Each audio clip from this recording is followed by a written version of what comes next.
Coffee షాప్లో మొదలైన ప్రేమ పెళ్లిపీటల వరకు వెళ్ళిందా? ఈ స్టోరీలో తెలుసుకుందాం. Welcome back to our channel. ఈరోజు మన స్టోరీ తొలి ప్రేమ. వర్షం కురుస్తున్న సాయంత్రం హైదరాబాద్లోని ఒక చిన్న కాఫీ షాప్ కిటికీ పక్కన కూర్చుని ఉన్నాడు సిద్ధార్థ్. అతను ఫ్రీలాన్స్ పెయింటర్. ఆర్ట్లో ఎంత ప్రతిభ ఉందో మనసులోని మాటను బయట పెట్టడంలో అంతటి సంకోచించే స్వభావం అతనిది. తడిసిన గాజు కిటికీ మీద నుంచి నీటి చుక్కలు జారుతుంటే అతను తన స్కెచ్ బుక్లో ఒక పెయింటింగ్ వేస్తున్నాడు. అది ఒక అమ్మాయి రూపం. ఆమె పేరు జాహ్నవి. జాహ్నవి ఆ కాఫీ షాప్ ఎదురుగా ఉన్న ఒక చిన్న పూల కొట్టు యజమాని. ప్రతిరోజు ఉదయం ఆమె గులాబీలను మల్లెపూలను వరుసగా పేర్చుతుంటే సిద్ధార్థ్ తన కిటికీ సీట్లో కూర్చుని ఆమెనే చూస్తుండేవాడు. ఆమె నవ్వులో ఒక వింతైన కాంతి, స్వచ్ఛత ఉండేవి. ఆమె నవ్వినప్పుడు గాల్లో తేలియాడే పూల వాసన అతని మనసుని పలకరించేది. కానీ ఆ విషయాన్ని ఆమెకు చెప్పే ధైర్యం సిద్ధార్థ్కి ఎప్పుడూ లేకపోయింది. సిద్ధార్థ్కి ఆమె ఒక అందమైన కళ. ఆ కళను కళ్ళ ముందే చూస్తూ అనుభూతి చెందేవాడు. ఒకరోజు సాయంత్రం అకస్మాత్తుగా వర్షం భారీగా పడింది. వీధులన్నీ నీటితో నిండిపోయాయి. జాహ్నవి తన పూల షాప్ త్వరగా సర్దేసి వర్షంలో తడవకుండా ఉండటానికి పరిగెత్తుకుంటూ కాఫీ షాప్ లోపలికి వచ్చింది. షాప్లో జనం ఎక్కువగానే ఉన్నారు. సిద్ధార్థ్ కూర్చున్న టేబుల్ తప్ప వేరే సీట్ ఎక్కడా ఖాళీగా లేదు. సంకోచిస్తూనే ఆమె వచ్చి సిద్ధార్థ్కి ఎదురుగా నిలబడి, నేనిక్కడ కూర్చోవచ్చా అని అడిగింది జాహ్నవి. వర్షపు చినుకులు తన జుట్టుపై మెరుస్తుండగా సిద్ధార్థ్ గుండె ఆ క్షణంలో ఒక్కసారిగా వేగంగా కొట్టుకోవడం ప్రారంభించింది. గొంతు ఎండిపోయినట్లయింది. నిరభ్యంతరంగా కూర్చోండి అని తడబడుతూ అన్నాడు సిద్ధార్థ్. ఆ రోజు నుంచి వారి మధ్య ఒక కొత్త బంధం మొదలైంది.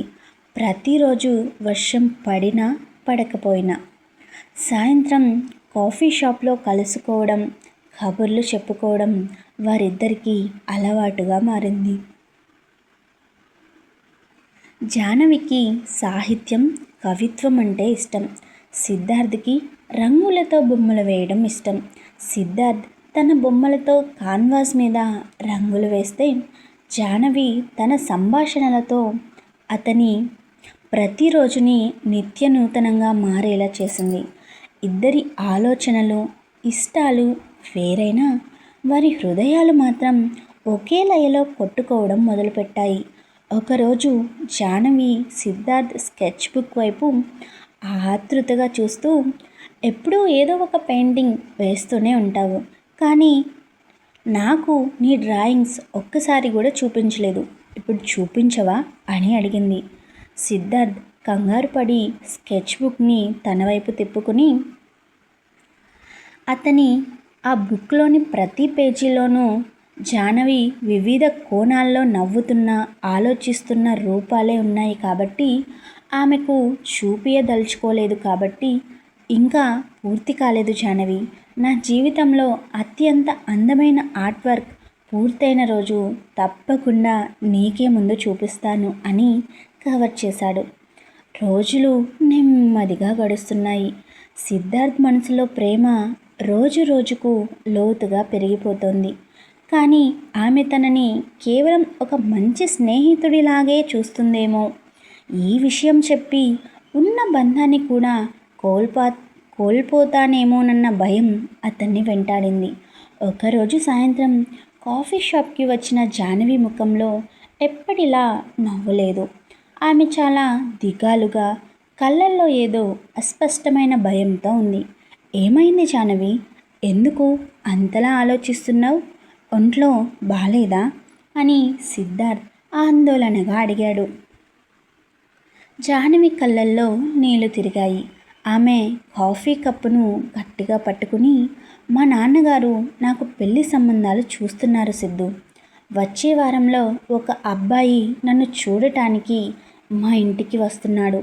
ఇంట్లో వాళ్ళ మాట కాదనలేకపోతున్నాను అంది గొంతు బొంగురుపోగా. ఆ మాట వినగానే సిద్ధార్థ్ పాదాల కింద నేల కదిలినట్లయింది. గుండె గొంతుకలోకి వచ్చినంత పనైంది. ప్రపంచమంతా ఒక్కసారిగా ఆగిపోయిన భావన. నువ్వు నువ్వు ఈ పెళ్ళికి సిద్ధంగా ఉన్నావా అని చాలా కష్టంగా అడిగాడు.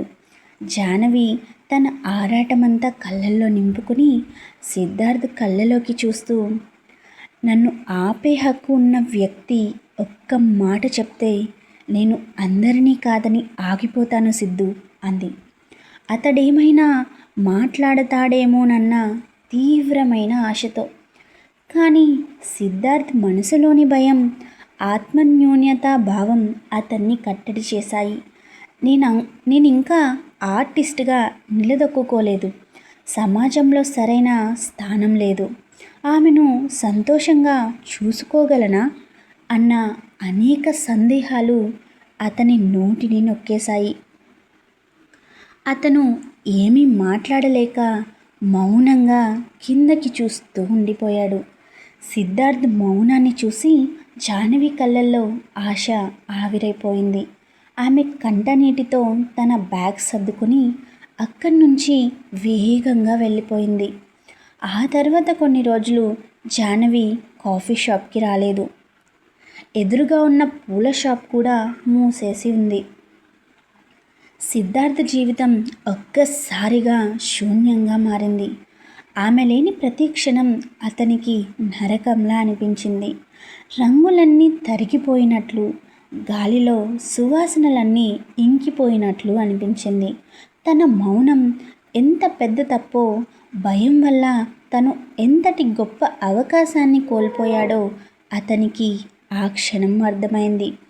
ప్రేమించడం కంటే ఆ ప్రేమను వ్యక్తపరచకుండా మౌనంగా ఉండిపోయి దాన్ని కోల్పోవడం అత్యంత దారుణమైన బాధ అని తెలుసుకున్నాడు. ఆదివారం ఉదయం జాహ్నవికి పెళ్లి చూపుల రోజు.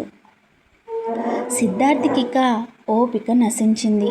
జీవితాంతం బాధపడే కంటే ఒక్కసారి తన మనసులోని ప్రేమను తెరిచి చెప్పడమే మేలని నిర్ణయించుకున్నాడు. విజయమో వీరస్వర్గమో తేల్చుకోవాలనుకున్నాడు.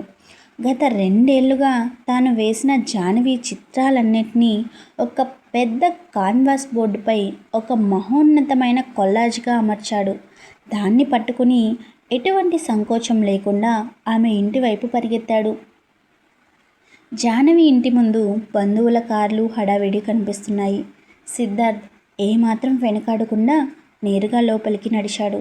ఇంట్లో ఉన్న వారంతా ఈ కొత్త వ్యక్తిని చూసి ఆశ్చర్యపోయారు. జాహ్నవి పట్టు చీర కట్టుకుని దేవతలా మెరిసిపోతూ హాల్లో కూర్చుని ఉంది. అబ్బాయి తరపు వారు ఆమె ఎదురుగా కూర్చుని ముచ్చటిస్తున్నారు. సిద్ధార్థ్ని చూడగానే జాహ్నవి కళ్ళలో నమ్మలేని ఆశ్చర్యం. వెంటనే కళ్ళల్లో నీళ్లు సుడులు తిరిగాయి. సిద్ధార్థ్ నేరుగా హాల్ మధ్యలోకి వెళ్ళాడు. తన చేతిలో ఉన్న పెద్ద కాన్వాస్ను జాహ్నవి ముందు నిలబెట్టి, అందులో జాహ్నవి నవ్వుతున్నా, పూలు సర్దుతున్నా, వర్షంలో తడుస్తున్నా, ఆలోచిస్తున్న వేలాది అందమైన క్షణాల సమూహం ఉంది. ఆ చిత్రాల కింద పెద్ద అక్షరాలతో, నా ప్రతి ఊపిరిలో నీ ప్రేమే ఉంది జాహ్నవి, నీ ప్రమేయం లేని నా జీవితం రంగులు లేని కాన్వాస్ అని రాసి ఉంది.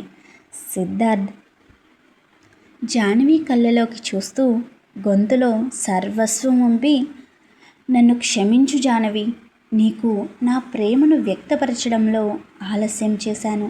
నా భయం, నా అర్హతల ఆలోచనలు నన్ను ఆపేశాయి. కానీ నిన్ను కోల్పోయే ధైర్యం మాత్రం నాకు లేదు.